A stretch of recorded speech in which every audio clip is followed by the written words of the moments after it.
ورحمة الله تعالى وبركاته.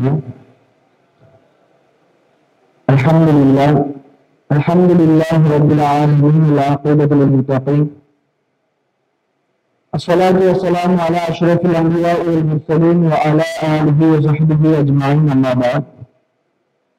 قال الله تعالى في القرآن العظيم: إن الله وملائكته يصلون على النبي يا أيها الذين آمنوا صلوا عليه وسلموا تسليما.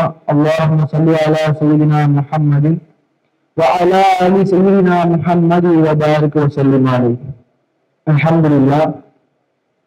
தினம் ஒரு பெண் சஹாபி என்ற தலைப்பிலே நேற்றைய தினம் அஸ்மா பின்த் அபூ பக்கர் ரலியல்லாஹு அன்ஹா அவர்களை பற்றி பார்த்தோம்.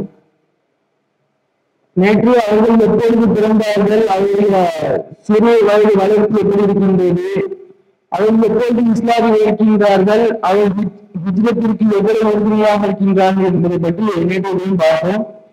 இன்று அந்த ஹிஜ்ரத்திற்கு பின்பு ரசூலுல்லாஹி ஸல்லல்லாஹு அலைஹி வஸல்லம் அவங்க ஹிஜ்ரத்துக்கு போன பிறகு இவருடைய வாழ்க்கை எப்படி இருக்கு என்பதை நம்ம இன்றைக்கு பார்ப்போம். ரசூலுல்லாஹி ஸல்லல்லாஹு அலைஹி வஸல்லம் அவங்களும் அபூபக்கர் சித்திக் ரலியல்லாஹு அன்ஹு அவர்களையும் ஹிஜ்ரத் செய்யும் பொழுது அபூபக்கர் சித்திக் ரலியல்லாஹு அன்ஹு என்ன செஞ்சாங்க அப்படின்னா, தன்னுடைய மொத்த செல்வத்தையுமே எடுத்துட்டு போயிட்டாங்க. இவங்களுடைய நோக்கம் என்ன அப்படின்னா, இந்த மொத்த செல்வத்தையும் எடுத்து தன்னுடைய குடும்பத்திற்கு கொடுக்கக்கூடாது என்பதற்காக வேண்டி அல்ல.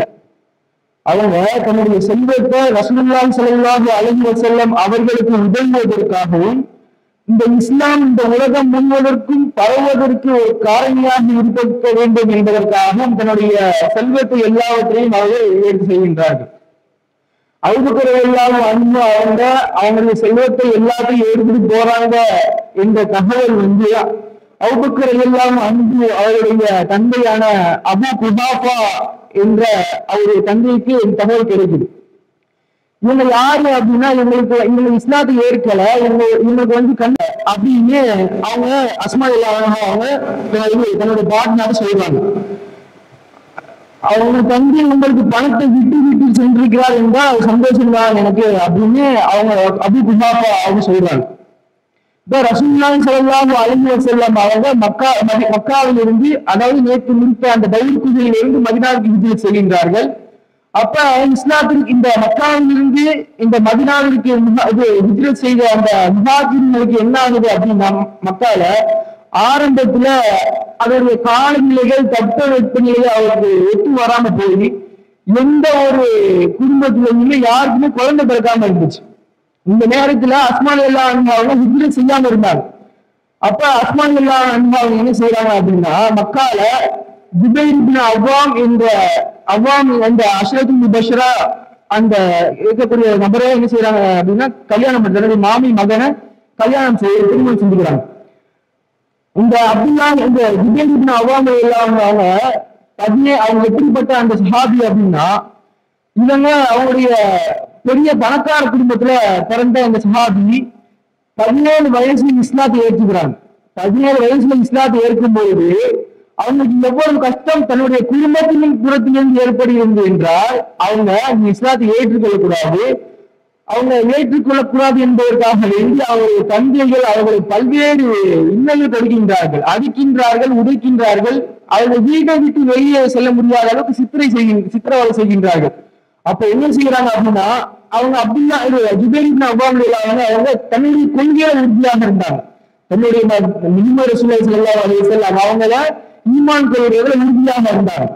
அப்ப என்ன செய்யறாங்க அப்படின்னா, ஜுபைர் இப்னு அவ்வாம் அவங்க வீட்டை விட்டு விரட்டி அடிக்கப்படுறாங்க.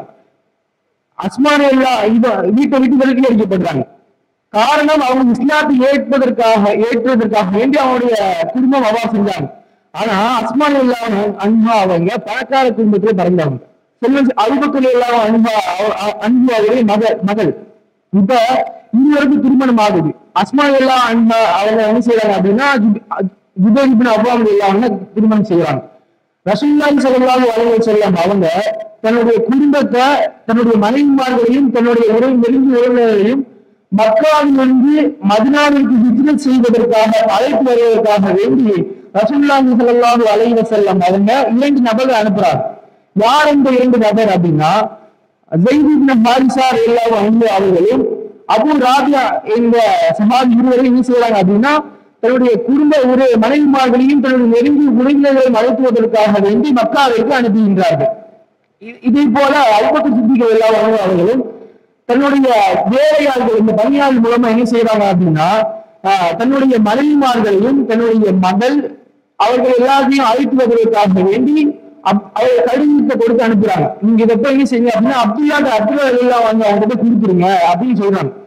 இப்ப அப்துல்லா ரலியல்லாஹு அன்ஹு அவர்கள் தன்னுடைய குடும்பத்தினரை மதீனாவிற்கு அழைத்து வருவாங்க.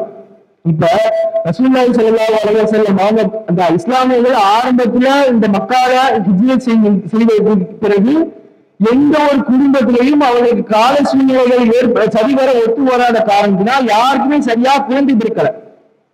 அப்ப இந்த இயற்கை நிலையை கூட என்ன செய்யறாங்க அப்படின்னா காப்பீர்கள் ஆயுதமாக பயன்படுத்துறாங்க. என்ன செய்யறாங்க இவங்க மக்கள் இந்த காப்பீர்கள் என்ன செய்யறாங்க முனாஃபிகள் என்ன செய்யறாங்க அப்படின்னா மக்கால இருந்து ஹிஜ்ரத் செய்த அந்த முஹாஜிர்கள் இருக்காங்கல்ல இவங்க எல்லாம் இவங்களுக்கு எல்லாத்தையும் என்ன செய்யுது அப்படின்னா சூரியம் செய்யப்பட்டிருக்கு, அதனாலதான் இவங்களுக்கு குழந்தை பிறக்கல அப்படின்னு ஒரு இயற்கை நிலையை கூட இவங்க தன்னுடைய ஆயுதமா பயன்படுத்த ஆரம்பிச்சுட்டாங்க. இப்ப அஸ்மா ரலியல்லாஹு அன்ஹா அவங்க என்ன செய்யறாங்க அப்படின்னா மதீனாவிற்கு ஹிஜ்ரத் செய்து வராங்க. அப்ப அவங்களுக்கு ஒரு குழந்தை பிறக்குது. மதீனாவிற்கு ஹிஜ்ரத் செய்த பிறகு பிறந்த முதல் குழந்தை அஸ்மா ரலியல்லாஹு அன்ஹா அவருடைய குழந்தை. அவங்க தான் அப்துல்லா இப்னு ஜுபைர் ரலியல்லாஹு அன்ஹு. இப்ப ரசூலுல்லாஹி ஸல்லல்லாஹு அலைஹி வஸல்லம் எப்படிப்பட்டவங்க தன்னுடைய பணக்கார குடும்பத்துல பிறக்கிறாங்க. தன்னுடைய நானும் அவங்க பணக்காரங்க தான். ஜுபைர் இப்னு அவ்வாம் ரலியல்லாஹு அன்ஹு அவங்களும் பணக்காரங்க தான்.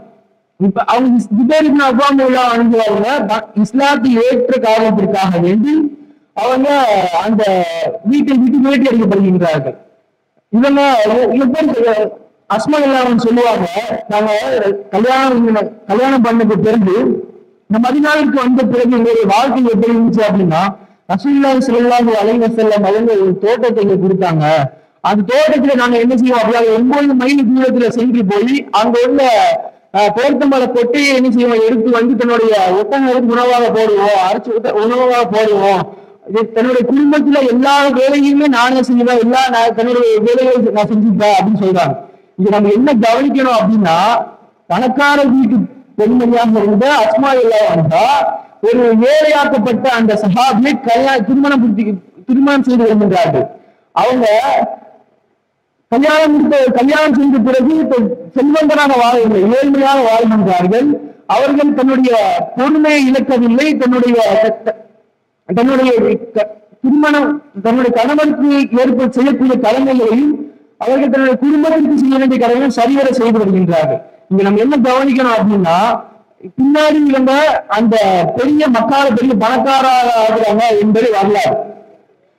தன்னுடைய நேரடியான சகாபிய திருமணம் பண்ணிட்டு அவங்க எந்த இடத்துலயுமே மனம் தருவதில்லை, எங்கேயுமே தன்னை குறையாக நினைக்காம தன்னுடைய கணவர் ஒரு ஈமான்தாரியாக இருந்தால் போதும் என்பதற்காக வேண்டி அவங்க ஜுபைர் இப்னு அவ்வாம் ரலியல்லாஹு அன்ஹு கல்யாணம் பண்ணிக்கிறாங்க.